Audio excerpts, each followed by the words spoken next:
France 24's Yena Lee is at that trial that's on now in the heart of Paris. Yena, what's happening there today?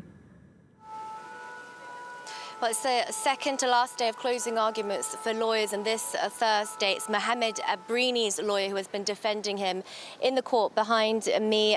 Mohamed Abrini is a Belgian national. He's perhaps most recognizable for being the man in the hat in a grainy CCTV footage that was released in March 2016, where we saw him with a trolley of explosives at Brussels airport. He later abandoned that trolley, but his acquaintances killed more than 30 people. Here in Paris, he's suspected of being the so-called 11th member of that ISIS commando that terrorized Paris, terrorized all of France on November 13th, 2015. He's facing life in prison, including 22 years without parole for those acts.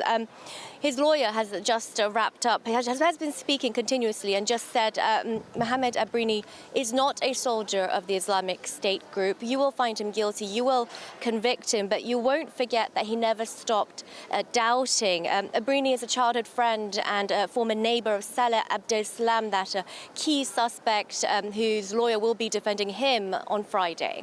Yena, this trial is being so closely watched here in France. It's been going on for months. What have been the main takeaways so far? Well, this is the biggest criminal trial we've ever seen here in France. It's been going on for over 9 months now. There have been more than 400 victims' testimonies, and at times, as you can imagine, very emotional. There's been graphic images shown in court. More than around 300 lawyers have been taking part in this.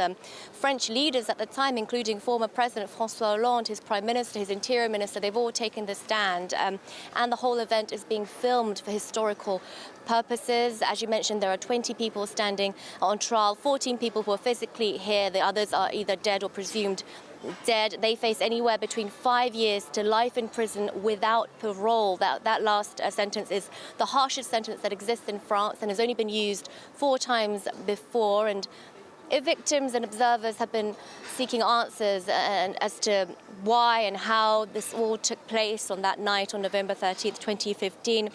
Some of them might be quite frustrated, as some of the main suspects have barely spoken throughout this trial. Some of them haven't even said a word. In any case, the verdict is scheduled for June 29th.